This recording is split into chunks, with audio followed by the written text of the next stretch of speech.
ቅርሺ ዝሃበ በረከት ኣለዎ ቅርሺ ዘይሃበ ግን ኣብታ ቤተ ክርስቲያን ብክብረ ይርአ መጀመርያ ክስተኻኸል ዘለዎ ኣብቲ ቤተ ክርስቲያን እግዚአብሔር ገንዘብና ዘይኮነስ ንዓና ከም ዝደሊ እግዚአብሔር ጽጋብና ጥራሕ ዘይኮነስ መከራና እውን ንዓና ሰንጊሉ ንዓና ወሊዑ ናብ ቅድስና ናብ ንጽህና ናብ እምነት ዘምጽእ እምበር ናብ ርክሰት ናብ ሓጢአት ናብ ጉድኣት ዝወስድ ስለ ዘይኮነ እቲ መከራ ናህና እዩ እስኪ ናብ ክርስቶስ ንኸይድ ክርስቶስ ንርአ ኣብ መልዕልተ መስቀል ተሰቐለ ተሸሊሙ ድዩስ ወይስ መከራ እዩ ዝቕበል ዘሎ ይሽለም ድዩ ዘሎ ብምስማር እናተወቅዐ ደሙ እናፈሰሰስ ሽልማት ድዩ ንሱ መከራ ዶ ኣይኮነን እዩ ስለዚ እዛ ብመከራ እሳ ንዓና ደሞ ፍሲሱ ንዓና ንምውፃእ ካብ ሲኦል ንዓና እውን ካብ ሓጢአት ንምውፃእ እዩ ስለዚ ንሕና እንደገና መከራ ተቐቢልና መንግስቲ ሰማያት ንምእታው ስለ ዝኾነ እስመ በብዙሕ ጻማነ ንበውእ ኣለ መንግስቲ ሰማያት እዩ ንመንግስቲ ሰማያት ብብዙሕ መከራ ብብዙሕ ድኻም እያ ትእቶግዚኦም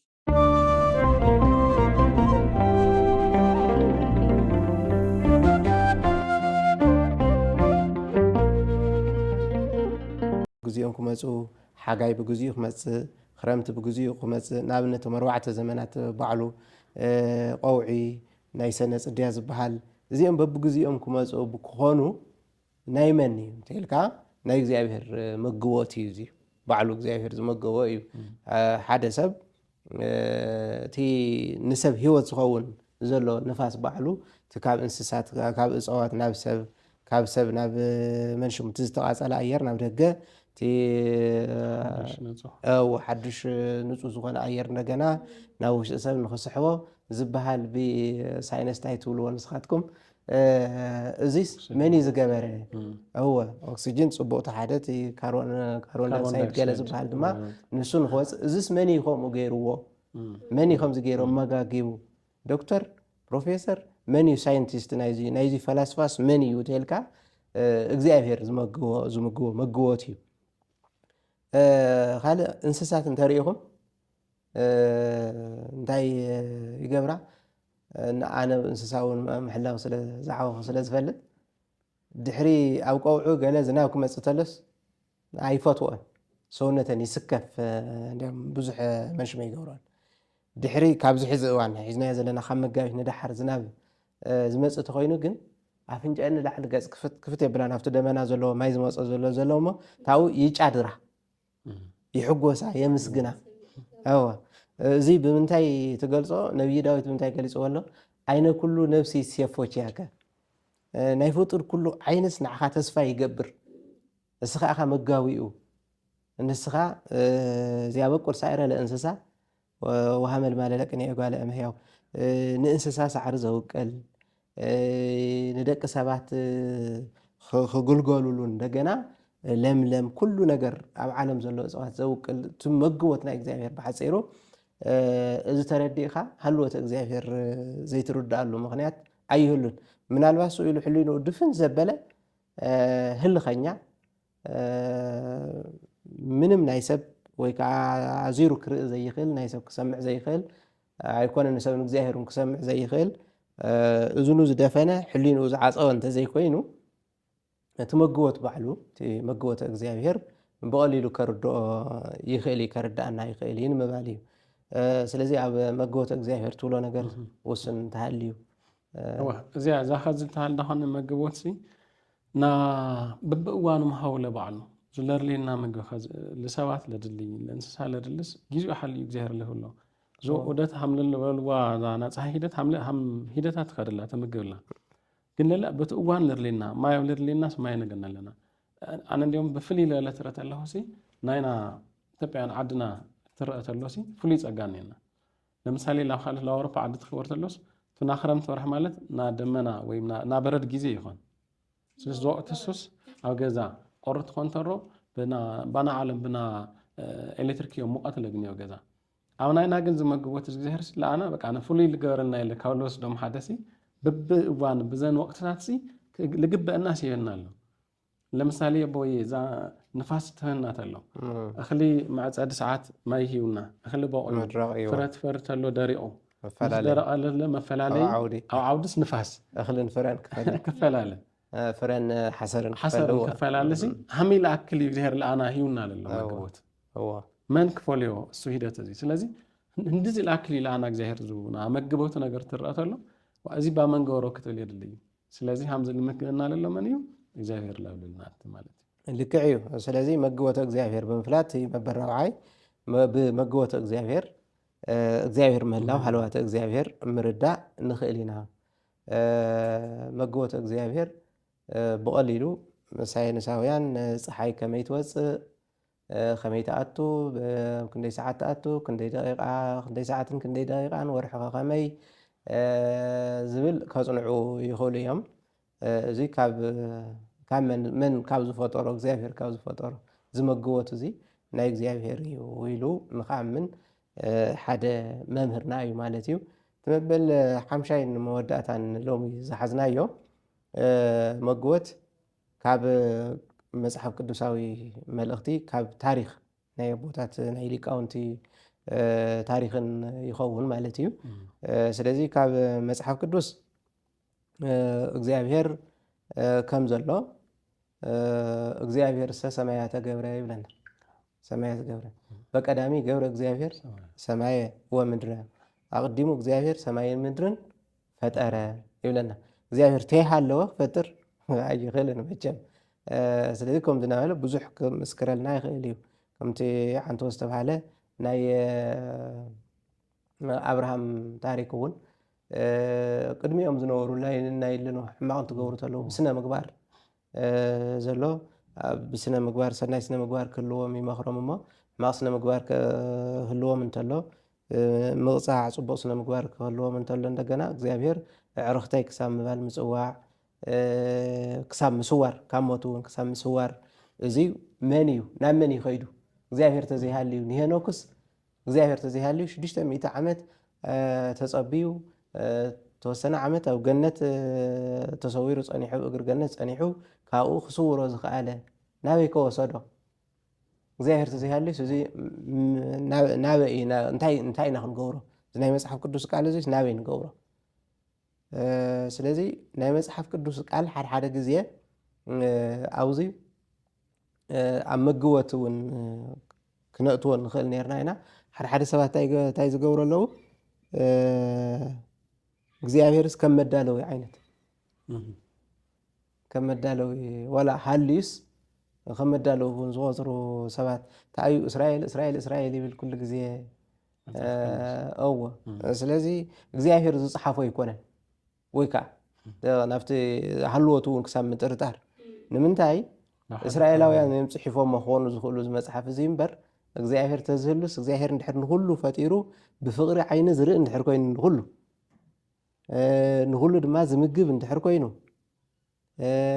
ንኩሉ ብስርዓት ብትክክል ዝርኢ እንድሕር ኮይኑ ከመይ ገይሩ እዩ ዳ እስራኤል ክብል ዝኽኣለ ዝብል መንሽም ይገብሩ እዮም ግን እቲ ናይ አብርሃም ታሪክ ግን ይርስዕዎ እግዚአብሔር ንዝቐረቦ እዩ ዝቐርብ ንስኻ ትፈትዎ ሰብ ትፈቱ ካሊእ እኮ የብሉን መንሽሙ ፀሊእዎ እግዚአብሔር ዝኾነ ሓደ ነገር የምፃሉ ማለት ኣይኮነን ግን ክትደልዮ እንተለኻ ነየ ሃለኩ ኣብዚ ኣለኹ ይብለካ እግዚአብሔር ድማ ስለዚ መፅሓፍ ቅዱስ ንሪኦ ይምርምሩ ይመራመሩ እግዚአብሔር ይደልዩ እግዚአብሔር ድማ ይሰምዖ ሙሴ እንታይ ኢልዎ እግዚአብሔር ኣምላክ ንግብፂ ክልእኸካ እየ ኢልዎ እግዚአብሔር ኣምላክ ካብ ግብፂ ድማ ንእስራኤል ሒዝካ ክትወፅእ ኢኻ ናብ እስራኤል ክትወፅእ ኢኻ ኢልዎ ናብ ከነኣን ክትወፅእ ኢኻ ኢልዎ ፅቡቕ መኻድስ ክኸይድ ግን መን ልኢኽካ ክበሃል ተለኹ መን ይኽብል ኢልዎ ኣብ ኦሪት ዘፀአት ምዕራፍ 3 ቁፅሪ 14 መን ክብሎም እየ ኢልዎ ኣነ ውእቱ ዝሃለወ ይሄሉ ዘሎ ዝነብር እየ በሎሙ ዝሃሎ ወይሄሉ ውእቱ ፈነወኒ እቲ ዘሎን ዝነብር እሱ ለኣኸኒ ኢልካ ንገሮም ኢሉ እግዚአብሔር ኣምላክ ከም ዘሎ መፅሓፍ ቅዱስ እውን ይነግረና ማለት እዩ ኣብ ዘዳግም ምዕራፍ 6 ቁፅሪ 4 እውን እስራኤል ኣነ ውእቱ ኣምላክከ እስራኤል ኣምላኽካ ኣነ እየ ብዘይ ኣነ ኣምላኽ የብልካን ካልእ ኣምላኽ የብልካን ኢሉ እሱ በይኑ ከም ዝኾነ ኣምላኽ የረጋግፀልና ማለት እዩ። ስለዚ ውስብስብ ምስጢራዊ ዘይኮነ ዚስ ብግልፂ ብስነ ፍጥረትን ብመፅሓፍ ቅዱስን ክንርዳእ ሃልወት እግዚኣብሔር ክንርዳእ ንኽእል ኢና ክብል ደልየ ኣሁን ተሎ እወ ደላይ እዩ ዝደሊ ደላይ ማለት ኸዚ ለምሳሌ ወይ ኣብቲ ኸዚ ለላዕለ ወሲ እግዚኣብሔር ለሰብ ኣእምሮ ህሊና ሂብዎ ኣሎ እወ ፈቃድ ይውና እወ ክንመርፅ እወ ክንከዳ ኢና ኢለ ክንከዳ እወ እወ ኣብታ ፈቃድ እዚኣ ኸዚታ ልርኢ ኣለኹ እወ እግዚኣብሔር ኸዚስ ልደልዮ እዩ ልደሊ ታልወልዋሲ ኣብታ ዮሃንስ ራእይ ለላፅ እንሆ በርኻ ጠጠው ኢለ እንኳሓኩሕ ኣሎ ድምፀይ ሰሚዑ ዝኸፈተኒ ስእሉ ልመፅእ ይኾነ ድምፂ ተሰሚዑ እዩ ልትመፃጉ እኳ ተድሕነ ተሎስ ክትድሕን ትደሊ ፈቃድ ሓቲቱ ክትድሕን ትደሊ ዲኻ ናይ ነፃነት ኣምላክ እዩ ናይ ነፃነት ኣምላክ እዩ እንድሕር ዘይቀረብናዮ እንድሕር በዓልና ኣበኒኦ ኢልና ኣምላኽና ለይደለና ዘይቀረብና ንሱ እውን ብግዴታ ዘእምን ብግዴታ ዝቐፅዕስ ኣይኮነ ከምኡ እንተዝኸውን ከመቕሓ ኢና ክንኮን ነርና ከመቕሓ ዝሓደ ቕሓስ ኣብዚ ክትገብሮ ተደሊኻ ትገብሮ ክተልዕሎ እንተደሊኻ ተልዕሎ ኣብ ሓውት ዝስኽተት ትስኽትቶ ትምገበሉ እውን ትምገብ እዙይ ኣቕሓ እዩ እግዚኣብሔር ናብዚኣ ጥራሕ ኢሉ ኣይፈጠረናን እንታይ እዩ ዝብል መቃብያን ኣብ መንሽሙ ወኢልሃኩከ ዘእንበለፅነት ከመ ኢይኩን ሰናያቲከ ብኣገብርዎ እዩ ዝብል እዚ ክፈጥረካ ተለኹስ ብዘይ ዝንባለ ኣይፈጠርኩኻን ንምንታይ እንተተባሃለ ድማ ቅፅዓትካን ሽልማትካን ብግዴታ ከይኾን ምእንቲ ፈቲኻ ብባዕልኻ ብነፃነት ክትገብሮ ኣሚንካ ኣሉ ክኾን ምእንቲ ብግዴታ ኣይፈጠርኩኻን እዩ ዝብል ካብኡ ካብ ታሪካት ካብ ዝበልናዮም ሓደ ታሪክ ከልዕል ኢለ ከይንርስዕ መንሽሙና ሓደ ባሕታዊ ሰብ ገዳም እዮም ዝቕመጡ ንሓደ ፈላስፋ ትፍትያ ዘሎ ፈላስስ እንታይ ፈሊጠ ኢሉ የብኣ ኮፍ ኢሉ እግዚኣብሔር ናበለ ዘምህር ዘሎ ከይደ ከዳናግሮ እየ ኢሉ ከይዱ ድሓር እንታይ ኢልዎም ነዞም ኣቦ እንታይ ኢኻ ደሊኻ ኢሎሞ ኣይ ኣነስ ሃልዋት እግዚኣብሔር ኣሎ እናበልኩም ተምህሩ ሰሚዐስ እቲ እግዚኣብሔር ኣበይ ከም ዘሎ ክተርእዩ ንደሊየ እየ ኢልዎ ኣበይ ከም ዘሎ ከርእየካ ደሊኻ እወ ግን ሓደ ድማስ ሕቶ ክሓተካ ደሊ ኣነ ቅድሚኡ ኢሎሞ እንታይ ክትሓቱን እዩ ፀገም የለን እንታይ ሕተቱ ኢልዎም ኣነ ኣቕልለ ኣቢሉ እዩ መርከብስ ኣብ ሓያል ባሕሪ እቲ ባሕሪ ብሓይሊ እናተናወፀ ብዘይ ምንም በዓል ሞያ በይናታ መርከብ ናብ ደሴት ናብ ፅኑዕ ደሴት ወፅያ ክትዓርፍ ርአያ እዚ እንታይ ይመስለካ ኢሎሞ ክላ ዘይኮን ነገር ናይ ፈላስ ነገር ኢልዎ ዘይኮን ነገር እዚ እንታይ መርከብ ብዘይ በዓል ሞያ እሞ ማዕበል ተላዒልዋ ማዕበል እናናወፃስ ብዘይ ማንም በዓል ሞያስ ኣብ ደሴት ከይዳ ጠጠው ትብል እወ እዚ ክላ ዘይኸውን ነገር እዩ ኢሎሞ ከመይ ኢልኩም ትርእይዎ እዚ ኣይረኣኹምን ኢልዎ ንስኻ ኳኒኻ ንዓለም ዝኩሉ ፍጥረት ሒዛ እንተይተናወፀት ትነብር ንዓለም እንተይተሓዋወሰ ምስ ኩሉ ፍጥረትስ እንተይተሓዋወሰ ኣፅኒዑ ሒዙ ዝነብር እግዚኣብሔር የብላን ፈጣሪ የብላን ናበልካያስ ኣነ ዳ ሓንቲ መርከብ ሰብ ዝሰርሓ ከምኡ እንተበልክዋ እንታይ ፀገም ኣለዎ ኢሎሞ ወይለይ ናብ ምንታይ ዲ ናብ ምንታይ ዲ ኣትየ ኢሉ ካብኡ ምኻልእ ሕቶ ክሓተኩም ኢልዎ ፅቡቕ ኣነ እውን ግን ሕቶ ኣለኒ ቅድሚኡ ኢሎሞ እሺ ንሱ እንደገና ናብ መፅሓፍቲ ስለ ፀሓይ ስለ ወርሒ ስለ ገለ እንደገና ናብቲ ዝጠቐስዎ ከእትዎም ደልዩ ካብኡ እንታይ ኢልዎም ነባ እንጦንሲ እዩ ዝብሎ እንታይ ኢልዎ ታው ክሓተካ መጀመርታ ግን ኢሎሞ ታው መወዳእቱ እሺ ኣብ ሰብ ሕሊና ዲ ዝቕድም ኣእምሮ ወይ ዲ ዝቕድም ፊደል እዩ ኢሎም ዋይ ክላ እንታ መሰረታ እዩ ሕቶ እዚ ደኣ ትምህርቲ ደኣ ድሓር ምስ ዓበኻ ምስ ፈለጥካ ትመሃሮ ነገር እኮ እዩ ኣእምሮኮ ተፈጥሮካ እዩ ኢልዎም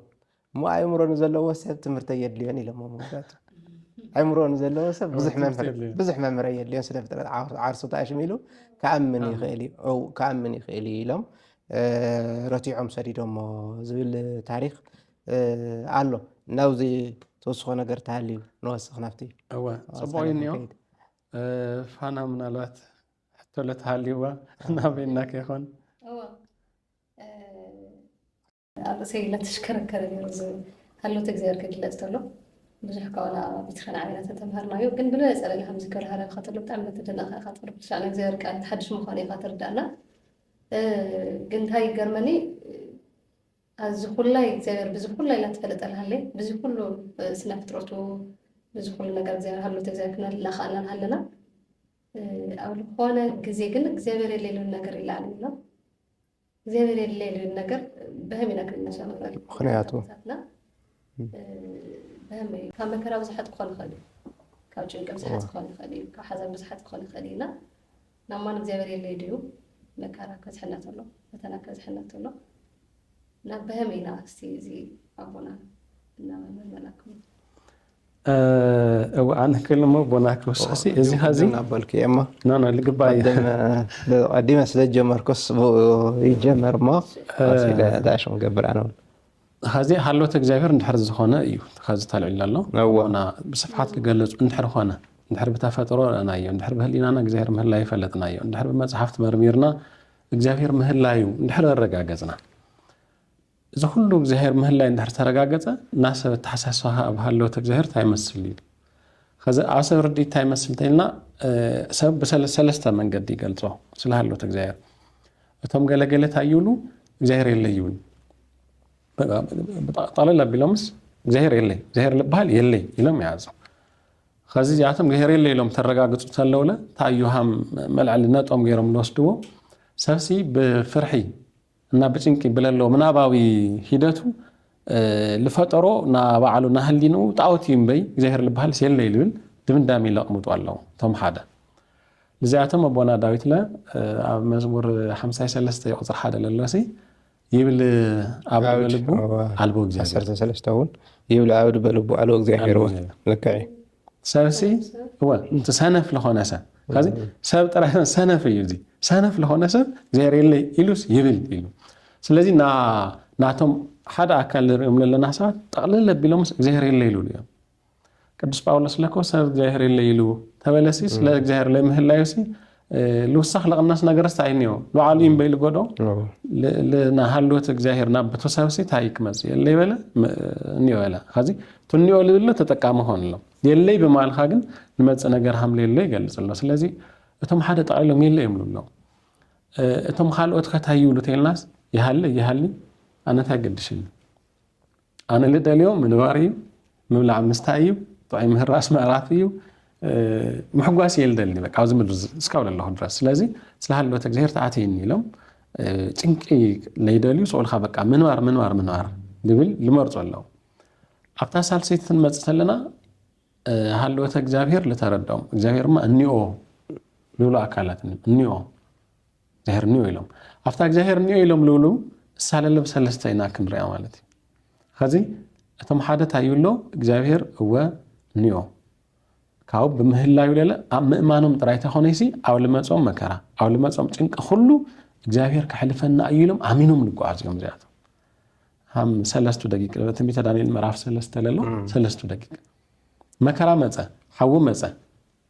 ከዚ አው ሃምዛ አይነት ውጥረት አትተለውሲ እስካው ዘሐውዚ ከበጻውሩ እየሞሲና በቃ ለዚህ ጣዖት እንድሕር ላይ ሰገድኩም ላውዚ እቶን ሐዊ ላውዚ ከተአቲኹም ይተውሂሎም ለለው ሙሉ ልቦም ጽኑዕ ስለለሆነ ግን ላው ዝሐው ልክአቲ ፈቃደኛም ኮይኖም ዋላ ኮይሎም ይወል ዋላ ተለድሕነ الناس ይም አምለሉን አምኒና ዋላ ይድሕነና ግን ኸዚ ላው ዝሐው ግን ናአቲና ካብዙል ጣዖት ናይ ኻምስ ምስጋድ ላው ዝሐው ምእታ ይሕሽ አምለድሕነ አምኒና ይሉ ተአተተለው መስአቶም እግዚአብሔር መልአኩ ይልሰለደለው ሰው ቶም ፍጹም ልቦም ለአምኑ ሰባት እግዚአብሔር እንዮ ይሎም ለአምኑ ሰባት ተረተለና አብቱ ለዕል ሐውስ መመስጋን ለካ ይካል አው ለዕል መከራስ መመስጋን ይካል ሶም እንዮ ለውሉስ እዚ ጽለው እዚ ይሁቶም እግዚአብሔር እንዮ ይልኻ ምእማን አው ለዕል መከራ ተዘምር ተመስግን ሰባት ተቃጸለ ላውልኻስ እስኻ ግን አብቱ ለዕል ሐውስ ተመስግን ለኻ አው ዘምድር ዝት ነብርተለና ለተፈላለየ መከራታት ለዕለና ይሞጽዮ እንዮ እግዚአብሔር ንብል አምነት እንድሕርሃሊና ሃምቶም 3 ደቂቃና ክንሆንለና አፍቱ ለመጸካ መከራስ አው ልዕልዩ ክትሆን ልክዕው ኸምናይ እው እንተድሓንካ ሽዑ ትድሕን ተዘይድሕንካ እውን ናብ እግዚኣብሔር ኢኻ ትኸይድ ዘለካ ከምቲ ቅዱስ ጳውሎስ ዝበሎ ብሂወት እውን ምስ እግዚኣብሔር እየ ብሞት እውን ምስ እግዚኣብሔር እየ ዝበሎ ከምኡ ዘይምሕሳብ ትክክል እዩ ስለዚ እሳ ሀዚ እቱ ናይና ሰብ እግዚኣብሔር የሌላው ልብል ርእሲ ሓይሉ ልገብር ኣሎ ዝመከራስ ኣብ ልዕሊኡ ላገበሮ ኣብ ልዕሊ መከራ ክኾን ላተገብኦ ኣብ ልዕሊ ዝሓውድ ኣኾን ይሳቶም ዝኾኑ ሰባት ለለሪኦም እኮ ደንጊፆም እዮም ራብዓይስ ይርአዮም ኣለኮ ናብ ዚያ መላክ ወራብኦም ይመስል ከም ወልደ እግዚኣብሔር ተባሂሉ ስለዚ ወልደ እግዚኣብሔር ይመስል ኢሉ በዓሉ ዝንጉስ ለይ ልመስክር ኣሎ ሓሳብ እዚ ስለዚ ዞም ኣብ ልዕሊና መከራ ለውረዱ ሰባት ሲ ትራብዓይ ክርእይዎ ክንገብር እኒአና በይ ትልበፅሐና መከራ ክንረአ የብልና ካዚ ተወቦና ለልዕልዎ ሰማዕታት ለስ ለምሳሌ ቅዱስ እስጢፋኖስ ዝኩሉ እማን ናብ ልዕሊኡ ትድብረት ኣለኮ እሱ ልርኢ ኣሎ እዩ እሱ ይርኢ ኣሎ ሳቶም እምኒ እዮም ዝርእዩ እምኒ ኣነ ተልኾን ኢለ ካዚ ዝመከራ ካዚ ለሎ ሰብሲ እግዚኣብሔር የለ ይለብሎ ኣሎ እዚ እዩ እምኒ ኢላ ርአ ተን ድብርያ እምኒ ይርአን ኣሎ ሰማይ ተኸፊቱ በሰማይ ይሃሉ ልብክም ልብና ኣብ ሰማይ ይኹን ተፊልና ለሃለናስ ኣእማን ንርኢ ነስ ከዚ ኣእማን ስትነርእዮ እሱ ይርአ እንድሕሪ ነርእዮ ኮይንና ግን ዋይ ኣታስኻ ቤተሰበይ ስኻለ ተድብሪ ክብል ነይሩ እዩ ካብቶም ንድብሪ ሓደ ብያጆ ዝኣክል እምንና ተደብረ እዚ የበለይ ስለዚ እዚ ተኣይለር ኣሎ እቶም ሰማዕታት ለ እቶም ቅዱሳን ሂወቶም ትረአ ተሎ ሲ ኣብ ልመፆም መከራስ ኣብቲ ልዕሊ መከራ እዮም ዝኾኑ ኣለዉ ኣብ ልዕሊ እንተለኻ ኢኻ ሃሎት እግዚኣብሔር ለብለ ዝርድአካ ዝመከራ ግን ኣብ ልዕሊ ኢኻ ተፃዊጥካ ግን ብሃመ ጌርካ ትርኢ ምክንያቱም ዓይንኻ ተሰዊሩ ካብ እግዚኣብሔር ምርኣይ ላብ ምንታይ ወሪዱ ኣሎ ላብና መከራ ዝበፅሒካ ኣሎ ዝጥሜትካ ትርኢ እቲ ስደትካ ትሪኦ እቲ እስራት ትርኢ እዚ ግርፋት ትርኢ እዚ ጦርነት ትርኢ ኣብ ልዕሊኻ ለውርድ ኣሎ ትርኢ ግን ናይና እዚ ሰብ ሰራሽ ነገራት ምናልባት ኣቦይለክ ህወንሲ እግዚኣብሔር እንዮ ኢሎም ዕሽሽ ዝበሉ እኒኦ እዚኣ ከመይ ክሪዋ ማለት ኣብቲ ያለወስኹምሲ ከዚ ሃፍቱና ናስወርዲ ፍዳኸነ ከመይ ይወስድዋ እኒ ኢሎም እዚ እንታይ እዩ ናብቲ ሕቶ ካብ መጀመርያ ክጀምር እሞ ናይ ሰብ እግዚኣብሔር የለን ዘብሎ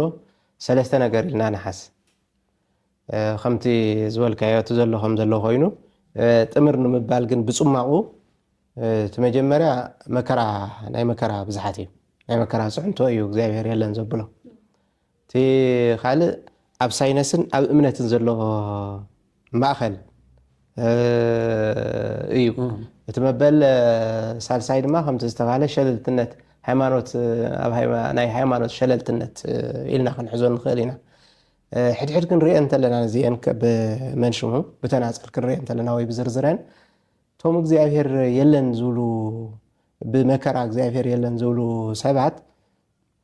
እንታይ እዮም ኮይኖም እንታይ ይበፂሕዎም እንታይ ኢልና ኸይና ክነፅናዕንዖም ዝግባእ ኢልና እንታይ ሽሙ ንግብር ተለና ኣብ መከራ ሓደ ግዜ እግዚኣብሔር ብማዕረ ዝርኢ እንድሕር ኮይኑ ብማዕረ ዝርኢ እንድሕር ኮይኑ እግዚኣብሔር እንድሕር ተሃልዩ መጀመርያ ካብኡ ንኩሉ እንደገና ማዕረ ዝርኢ እንድሕር ኮይኑ ሓደ ሰብ ነቲ ሓደ ሰብ ከጥፍኦ እንትደሊ እንተሎ ኣብ ልዕሊኡ ጦርነት ከልዕል እንተሎ እንተኣስሮ እንተሳቅዮ ንብረቱ እንተወስደሉ ካብ መረበቱ እንተፈናቅሎ እንተሳድዶ ዘለዎ እውን ከይበልዕ እንትሕድጎ እዚ እናገበረስ ከመይ ገይሩ እግዚኣብሔር ናይ ፍቅሪ ኣምላኽ ከመይ ጌርካ ኢኻ ከመይ ገይሩ ክበሃል ይኽእል ዝብል እቲ ናይ መጀመርታ ከመይ ኢሉ ሱቕ ይብል ከመይ ኢሉ እንድሕር ናይ ፍቅሪ ኣምላኽ ኮይኑስ ንጹሃን ኣብዚ መንጎ እዚ ንጹሃን ይግፍዑ ኣብ ምንም ዘየለዉ ሰባት ኣብዚ ጦርነት ክልተ ተኸራኸርታ ኣካላት ክህልው እዮም ግን ኣብ መንጎ ዝጉዳእ ሰብ ብዙሕ ሰብ ኣሎ ጦርነት እንታይ ምዃኑ ዘይፈልጥ ፖለቲካ እንታይ ምዃኑ ዘይፈልጥ ግጥምያ እንታይ እዩ መን ኣነይ ስዕር ዝበሃል ነገር ፈፂሙ ዘይፈልጦ ኣብ መንጎኡ ስለ ፖለቲካ ኣሎ ደ ለነብ ዓለም ዘይፈልጥ ኣብ መንጎኡ ዝህሰ ወይ ከዓ ዝጉዳእ ብዙሕ ሰብ ኣሎ እዚ እናተሓሰየ ከመይ ገይሩ ሱቕ ኢሉ ይርኢ እንድሕር ተዝህሉ ነይሩ ከመይ ገይሩ ይርኢ ዝብል እዚኣ ብምንታይ ሊቃውንቲ ዝምልስዎ ናይ እግዚኣብሔር ንወዲ ሰብ ብነፃነት ምፍጣር ዘይምርዳእ ወይ ከዓ ነፃ ህሊና መሃቡ እግዚአብሔር ንወዲ ሰብ ነፃ ህሊና መሃቡ ዘይምርዳእ እዩ ሕዚ እግዚአብሔር ዝሃቦ ነፃነት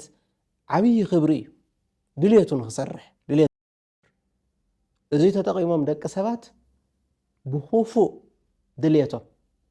ድልየቶም ብስልጣን ፅምኢ ብፍቅረ ንዋይ ኣብ ዓለም ዘሎ ማዕድናት ንክወስዱ ስልጣኖም ብላዕሊ ካብ ማንም ኣነ ብላዕሊ ክብሉ ብስልጣን ክነሓንሑ ክፉእ ድልየት ነቲ ሓደ ኣጥፊኡ ክነብር ምድላይ እዚ ዝፈጥሮ ኣብ ዓለም ናይቶም ደቂ ሰባት ክፍኣት እዩ ኢልካ ኣብ ክንዲ ምድምዳም ኣብ እግዚአብሔር ሓለዋት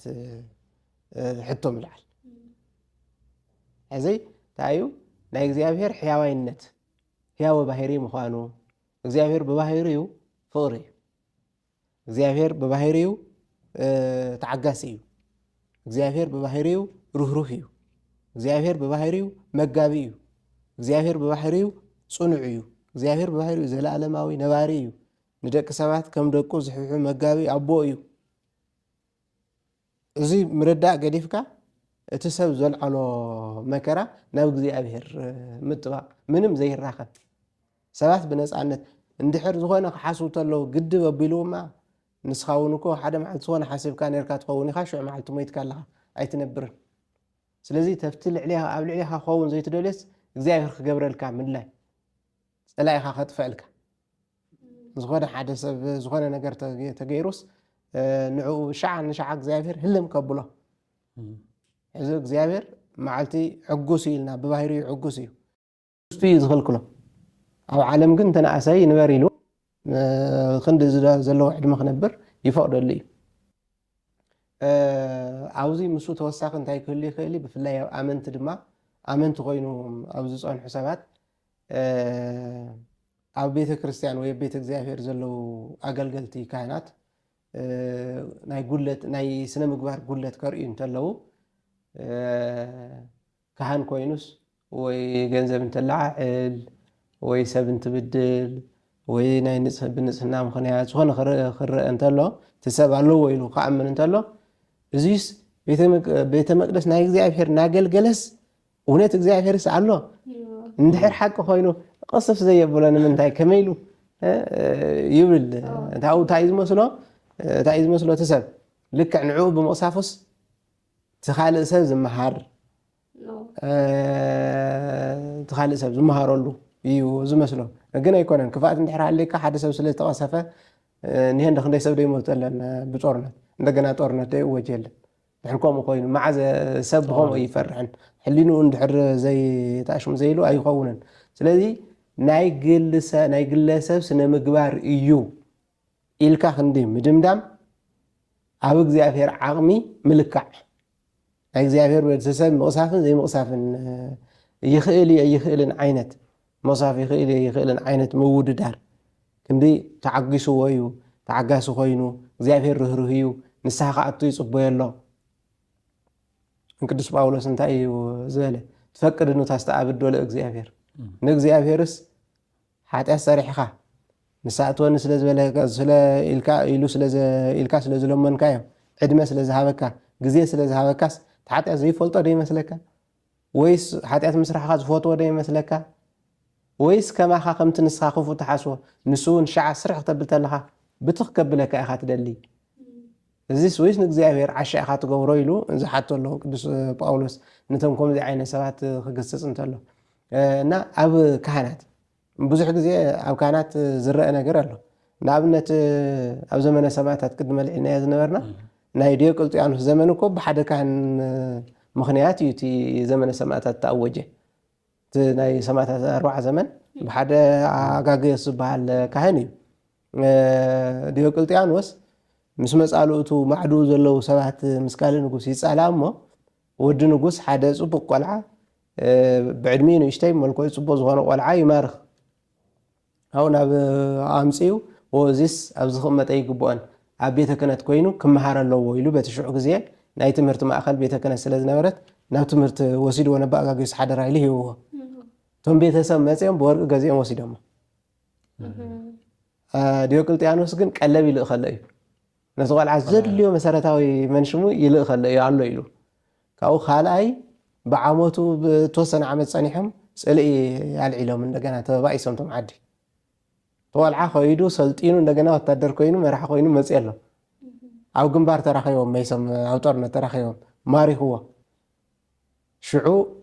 ዲዮቅልጥያኖስ ንኣጋጊዮስ ፀዊዑ መምህር ኣጋጊዮስ እቲ ዝሃብኩኻ ቆልዓ ቀለብ እናለኣኩዋ ምህረለይ ዝበልኩኻ ኣበይ ኣሎ ኢልዎ ኣሎ በልስ ክፀዋዓለይ ኢልዎ ኣይ በቃ ናብዚ ከይዱ ከምዚ ኮይኑ ኢሉ ታሽሙ ኢልዎ ድሓር መንሹ ምስ ኮነ ሞይቱ እዩ ኢሉ ሞይቱ ቀቢረዮ ኢልዎ ጨንቂ መንሽ ምስ በፀ በል ሞይቱ ከም ዝቀበርካዮ መሓለለይ ብስጋ ወደሙ መሓለለይ ኢልዎ እሺ ኢሉ ክቅድስ ኣትዩ ስጋ ወደሙ ተቐቢሉ ብኡ ክምሕል ኣትዩ መልኣክ ክቐስፎ ተቐሪቡ ስጋ ወደሙ ተቐቢሉ ስጋ ወደሙ ዝኣክል ቆልዓ ግን ኣምፅይዎ እኮ እዩ ምስኡ ኣምፅይዎ ለይ ካልኣይ ማሪኽዎ እዩ ዝኣክል ምሒሉ እንድሕር ዘይቀሰፎ በቃ እዚ ኣየድሕን ኣይቀትል በሉ ወርቂ ኣፍልሑለይ ኢሉ ወርቂ እንዲኻ ትፈቱ ንዓበል ይብል ወርቂ ኣፍሊሑ ሃሃቢሉ ከም ምራኽ ብኣፉ ወርቂ ዝፈልሐ ወርቂ እቲ ኢሉ ሞይቱ ሰብኣይ ድሕሪኡ ወርቂ ኣምላኽ ኢሉ ናብ ምንታይ ኣትዩ ኣብ ቤተ ክርስቲያናት ክዕፅዋ ምእመናን ክስደዱ ምእመናን ክሕረዱ ከም ናይ ምእመናን ደም ከም ማይ ክፈስስ ኣብያተ ክርስቲያናት ክፈርሳ መፅሓፍቲ ክቃፀሉ ዝገበረ ናይ ሓደ ካህን ጉለት እዩ እዚ እንደገና ናይ መን ጥቕሚ መምፅኡ እዩ ናይ ሰማዕታት ጥቕሚ መምፅኡ እዩ ናይ ብዙሓት ጉድኣት እውን ኣለዎ ናይ ብዙሓት ጥቕሚ እውን ኣለዎ ዲዮቅልጥያኖስ እውን ብፍርዱ ብዝሰርሖ ይፍረድ እቲ ካህን እውን ብዝሰርሖ ይፍረድ እቶም ሰማዕታት እውን ብዝሰርሕዎ ስለዚ ቅዱስ ጳውሎስ ከም ዝተናገሮ ወኩሎ ጾሮ ይፀውር ኩሉ ሸሸኽሙ እዩ ዝሽከም ሸሸኽሙ ናይ ባዕሉ ሸኽሚ ኣለዎ እንታይ ገይሩ ሸሸኽሙ ይሽከም ዝበለ ቅዱስ ጳውሎስ ታሪክ ጥቕስ ከብላ ሓደ ካህን እዩ ሕርሻን ሓደ ድኻ ሂቦስ ሕርሻ ዘይብሉ ማለት እዩ ብካልእ ባህላ እናሓረሰሉ ይቕመጥ ነይሩ ካብኡ ኣብቲ ሓርሻ እንታይ ተረኺባ ወርቂ ተረኺባ ወርቂ ተረኺባ ድሓርቲ ወርቂ ከይዱ ነጊርዎ ኣይ ብለይቲ ክንኮታ ኢና ሞስ ወኢልካ ደቅስ ኢልዎ ኣብ ካሊእ ናይ ካሊእ መሬት እዩ ዝሓርስ ዘሎ ሰብኣይ ድሓርሽ ኢሉ ትቆልዓ ደቂሱ እቲ ሰብ ንዓና ይብል ኢሉ ኩዒቱ እቲ ወርቂ ኣውፅኡ እንታይ ገይርዎ እቲ ወርቂ ኣውፅኡ ነቲ ቆልዓ ሓሪዱ ቀቢርዎ ከይዱ ቀቲልዎ ከይናገር ማለት እዩ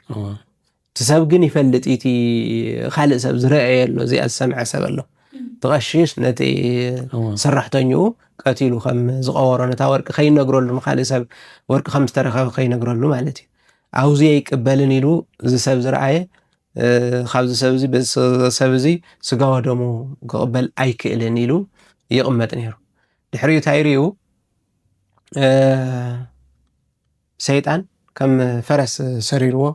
ኣብ ልዕሊኡ ተቐሚጡ ክሳብቲ ቤተ ክርስቲያን ክኸይድ ይርኢ ኣብቲ በሪ ቤተ ክርስቲያን ምስ በፅሐ እቲ ሰይጣን ይወርደሉ ንሱ ይኣቱ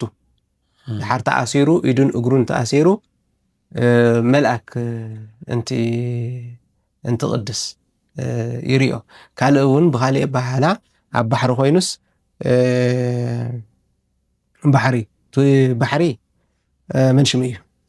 ወርቂ እዩ መጨለፊኡ ማይ እውን እታ መጨለፊት ማንካ እውን ወርቂ እያ ናይ ወርቂ እያ ካብኡ እቲ ነታ ወርቂ ማንካ ሒዝዋ ዘሎ ግን ቁሱል እዩ ቁስለ ስጋ ዘለዎ ካብኡ ብወርቂ ማንካ ገይሩ ነታ ማይ ናጨለፈ የውፅኣ ማለት እዩ እዚ ራእይ እንደገና እዚኣ ይርኢ እሞ እዚኣ ማለት እቲ ስጋ ወደሙ ኣይረኸሰን ኣይረስሐን ብስጋ ወደሙ እዩ ዘሎ ትድዊ ኮይኑ ዘሎ ቆሳል ዘሎ እንደገና ናይቲ ሰብ ሓጢኣት እዩ ስለዚ ሰብ ኩሉ ሸሸኽሙ ይሽከም ዝበለ ቅዱስ ጳውሎስ ሓቂ እዩ እንታይ ከእትወኒ ኢሉ ገዲፍዎ እናንተ ኢና ክንገብር ዘለና ካህን ስለ ዝበደለና ኣብ ሓደ ካህን ዝኾነ ክፍተት ስለ ዝተረኸበ ብዝተፈላለየ ብፍላይ ሎሚ ብዝተፈላለየ ነገር ካህን ንሰባት ክብድል ይኽእል እዩ ብዙሕ ነገራት ብዙሕ ንፈልጦ ክህሉ ይኽእል እዩ ቦታ ከባቢ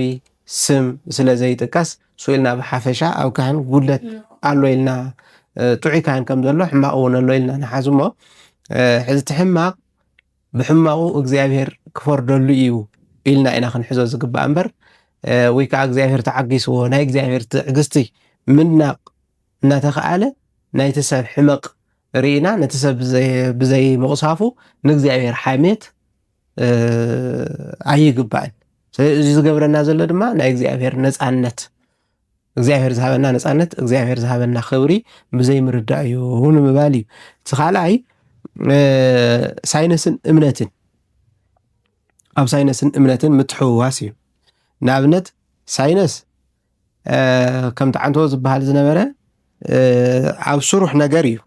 ዘስተኻኽል ንዝተረኸበ ነገር የብረህርህ ኣጠቓቕማ የተዕራሪ እዩ። ብርሃን ሕዚ ንኣብነት ከምቲ ዝተባሃለ ካብ ፀሓይ ወሲዱ ብርሃን ዝኾነ ሶላር ክፈጥር ይኽእል ካልእ ክፈጥር ይኽእል። እፅዋት ንምንታይ መድሓኒትነት ይጥቀሙ ተመራሚሩ ናብ መድሓኒትነት ከውዕሎም ይኽእል እዩ። ነቶም እፅዋት ከመን ፈጢርዎ? ሳይነስ ኣይኮነን። ነቶም እፅዋት መን ከም ዝፈጠሮም መን ይውስን? እምነት ይውስን። ስለዚ ኣብ እምነትን ኣብ ሳይነስን ዘሎ ኣፈላላይ እዩ እቲ ነገር ንዕኡ ዘብፅሕ። ሳይነስ ንተፈጥሮ ብምሉእ ኣብ መሬት ዘሎ ማዕድን ኣውፅኡ ክጥቀም ይኽእል እዩ። ንዝተፈላለየ ጌፃጌፅን ንዝተፈላለየ ናይ ክብሪ ኣቑሑት ክሰርሕ ይኽእል እዩ። ንዓቶም ከመጀመርያ መን ፈጢርዎ? ስለዚ ሳይነስ ዝጥቀም ካብ ዘሎ እምነት ድማ ዘረጋግፅ ነቲ ፍጥረት መን ከም ዝፈጠሮ እዚ ዘይምርዳእ እቲ ሓደ እቲ መበል ሳልሳይ ዝበልክዎ ናይ ሃይማኖት ሸለልትነት ዝበልናዮ ኣብ ሃይማኖት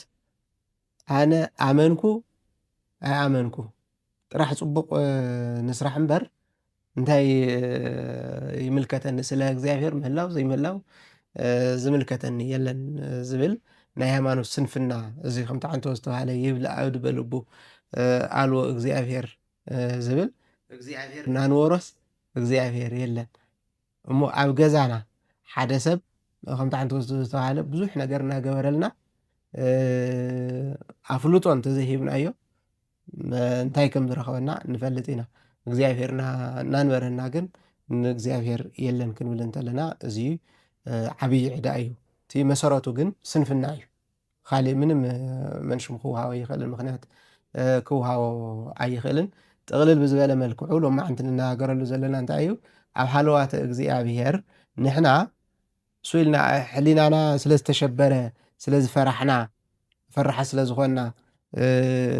እግዚኣብሔር ከም ዘሎ ስኢልና ዘይኮነስ እግዚኣብሔር ብትክክል ስለ ዘሎ እግዚኣብሔር ብትክክል ስለ ዘሎ በዚኦም ክንገልጽ ንኽእል ኢና እሞ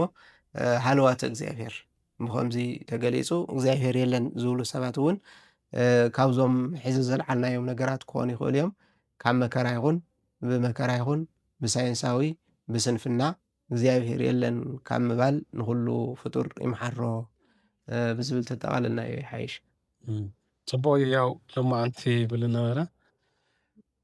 ኣንሕና ቦታና ምንጻር ኸዚ የድልየና ኣሎ። እግዚኣብሔር እኒዮ ኢልና እንድሕር ንኣምን ኮይንና መደብና ሰየና እዩ እዩ ኸዚ ተመርከትና ለኹለና ክንወስዶ ዝግበአና ኣበየና እዩ መደብና? እግዚኣብሔር እኒዮ ኢሎም ኣሚኖም እስካብ መጨረሻ ብመከሮም ፈተናታት ኩሉ ሓሊፎም ለመንግስቲ እግዚኣብሔር ተዳለዉ ዲና ወይስ ለለ እዞም ተስፋ ዝቆርፁ ኢና? ከምዚ ችግር ገለ ትመፅእ ተሎ ከዚ ተላዕለ ናብ ቦታ ተወግዒ ከምዚ ካህናት ከም ዝገብሩ ላበልኻ እንድሕር ሳቶም ከም ዝገብሩ ኣነ ማይልካ ተስፋ ምቁራፅ ዲና ኒና ወይስ ለለ ገዛ እግዚኣብሔር ኮይንናስ ኣብ ኣምልኮትና እንታይ ይመስል ተባሃሎት እግዚኣብሔር ዝርዲእትናስ ብድፍረት ድዩ እኒዮ ላበልኻስ ደፋራት ዲና ብድፍረት እናገዙ ሰባት ላሰናኽልና ዲና ንነብር ኣለና ኣበይኒ ኢና ልብል ጠቕልል ለ ቦና ብሰፊሐ ገንዚዮምና እኒኡ እግዚኣብሔር የኽብረልና ቦና ኣብቲ ሎ ለህዝበ ክርስቲያን ክሕልፍላ ይደልዩ መምህርና ኣብ መከራ ግዜ ክኾን ተሎ ሓደ ክርስቲያን ከም ክርስቲያን ወይ ህዝበ ክርስቲያን ቤተክርስትያን ከም ትለምና ንዓቶ ለምህርዎ ነበሩ ኣቦና ንባዕልና ዝሓልፈሉ መንገዲ እኒአዎ እዩ። መከራታት፣ ችግራት፣ ፈተናታት እና ሓደ ክርስቲያን ከመይ ክሓልፈሉ ኣለዎ? እዚ ከምዚ እናፀገም ግዜ ናብ ፈተና ግዜ ኣብ ፈተና ኣብ ችግር ክኾን ተሎ ከመይ ክሓልፍ ኣለዎ? ብጣዕሚ ጽቡቕ መጀመርያ ካብቲ ከምቲ ዝበልክዮ ካብቲ መከራ ክንጅምር ተለና ሰብ ወዲ ሰብ ብዙሕ ዘጨነቕዎ ብዙሓት እዮም ንኣብነት ከምቲ ዓንቶ ዝበልክዎ እቲ ነፃነት ዝተዋህቦ ነፃነት ክብሪ ስለ ዝረስዐ ብላዕ ብሃፈ ገጽከ ዝብል ትጸግኡ ኣንጢቑስ ጽዒርካ ድኺምካ ብላዕ እዩ ተባሂሉ ስለዚ ሓደ ብመንፈሳዊ ካልኣይ ብስጋዊ ዝወረደሉ ቦታታት ኣለዉ ብዙሓት እዚ ብመንፈሳዊ እቲ ካብ እግዚኣብሔር ምፍላይ ሞታ ለነብስ ርሂቅም እግዚኣብሔር ይብል መጽሓፍ ካብ እግዚኣብሔር ምፍላይ ናይ ሞራል ውድቀት ንሱ ገዛእ ነይሩስ ኣራዊት እንስሳት ከሳድድዎ እንተለዉ እዙታት ናይ ሞራል ውድቀት ኣሎ ካሊእ ጽዒሩ ክበልዕ እውን ንስጉኡ ጽዒሩ ክበልዕ እንተሓሰበ እውን ምናልባት ሕርስ ሓግዩ ናይ ዝናብ ሕፅረት ድርቂ የጋጥሞ ዘሪኡ ኣውቂሉ ጽህዩ ወሊዱ ፈሪሉ እውን ኣራዊት እንስሳት ከንቱ ከትርፋሉ ይኽእላ በረድ ክወቕዐሉ ይኽእል ከም ዝበሃል ዝነበረ እዚ ኩሉ ኣጥርዩ እናሃለወ እንደገና ምንም ክትንክፋዕ ኣብ ዘይኽእለሉ ደረጃ ዝበፅሓሉ ከም ጦርነት ዝመሳሰለ ኩሉ ነገር ኣዳልዩ ገዝኡ እኽሊ መሊኡ ኣብ ግራቱ እኽሊ እናሃለወ እዚ እውን ብተፈላለየ ምክንያት ገዝኡ ገዲፉ ግራቱ ገዲፉ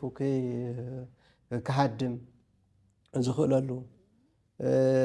ዕዱላ ኩነታት ይፍጠሩ እዮም ኣብ ሰብ ብዙሓት ጭንቅታት ኣለዉ ጥዕና ብምስሓን ክኾን ይኽእል ኣብ ኣካላዊ እንደገና ጥዕና ምስኣን ኣሎ ዝተፈላለዩ ፀገማት ኣሎ እቲ ደጋውን ውሽጣውን ማለት እዩ መንፈሳውን ስጋውን ብዙሓት መከራታት ኣለዉ ኣብኡ እንተሎ ኣጋንንቲ እውን ይፈራርሕዎ ብዝተፈላለየ መንፈሳዊ ሕማም ሓደ ግዜ ከም ንሪኦ ሰብ ይዓብድ ብምንታይ ጅምር ንሱ ብዘየግድስ ግን ይሓምም ካብኡ ታይ ይስእል ሰብ ኩሉ ጋኔን ይፈርሕ ይድንግጽ ምንም ዘይፈጠሮ ምንም ዘይውዶ ሰይጣን ክገዝአካ ንዓየምልኽ ዓይነት እሱውን የሽግሮ ኣራዊት ይፈራርሕዎ ሰብ እዚኦም ኩሎም መከራታት ክመፁ እንተለዉ ንምንታይ ክጽጋዕ ዝግብኦ ሕዚ መጽለሊ ይደሊ እዩ ማለት እዩ ሰብ እዚኣቶም ኩሎም ብዓቕሙ ከም ዘየሽነፎም ይፈልጥ እዩ እቸም ዝናብ ክዘንም እንተሎ ክቐሪ ተሎስ ብዓቕሙ ዝናብ ዝነብ ኢሉ ከዝንበ ይኽእልን ጦርነት ክመጽእ ተሎስ ትረፍ ኢሉ በይኑ ሓደ ሰብ ከትርፎ ኣይኽእልን ሕማም ክመጽእ ተሎስ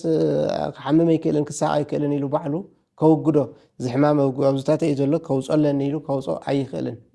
ሓጋዚ የድልዮ እዩ ሓጋዚ የድልዮ እዩ ኣብዚ ኩሉ ሓጋዚ ክደሊ እንተሎ